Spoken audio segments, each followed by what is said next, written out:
If you were recently diagnosed with fibroids, it's really important that your doctor also tells you what kind of fibroid that you have. There are three types of common fibroids. One is an intramural fibroid, two is a submucosal fibroid, and three is a subserosal fibroid. They are located in different parts of the uterus and they have different spiritual meanings.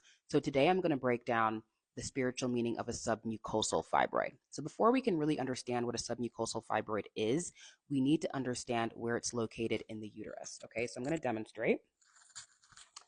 If this is your uterus, the submucosal fibroid is located on the inside of your uterus in the endometrium. The endometrium is responsible for maintaining a pregnancy if a egg has come down into the womb, or for shedding if no implantation has happened and it's time for menstruation. So in essence, the inside of the uterus is there to maintain, to nurture, to nourish and grow life, and to also shed life and to shed the past and to shed the old when that time has come as well. So, when we really want to understand the spiritual meaning of a submucosal fibroid, we have to look at where it's located, and it's located on the inner walls of the endometrium. Okay. So when you have a fibroid here, the thing that I would ask you is, what is your relationship with detachment? You will really need to learn how to detach, how to let things die in your life that are dying, how to let things go in your life that are old, that are expired, that no longer serve you, that are no longer good for you, that are outdated in your life.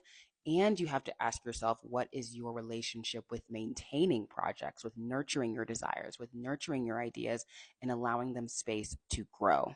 Okay. This is going to be really, really important for you to take a look at and to reflect on so you can get a better understanding of what your fibroid is actually holding.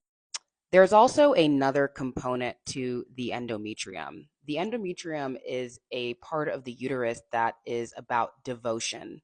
It's about commitment to a creative process, to a creative flow. So when you have submucosal fibroids blocking your creative process, you can ask yourself, where am I blocked in my own creativity?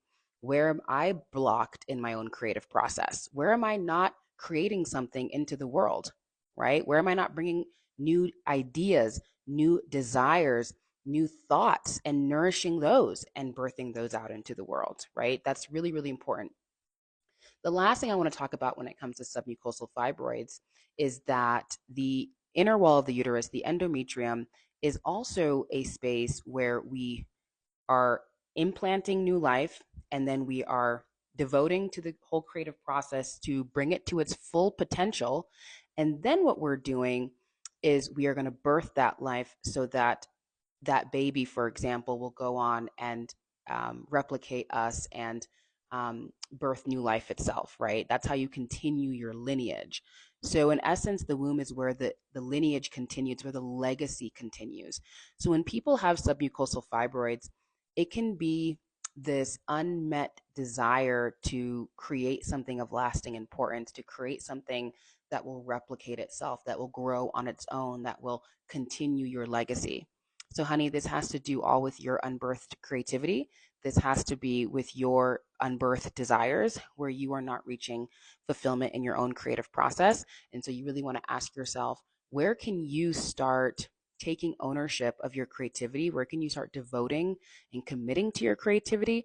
And once you do, the submucosal fibroid will shrink because it's seeing you live in its antidote, right? You're living against it. You're not living in its story, you're living against the story. Something to think about.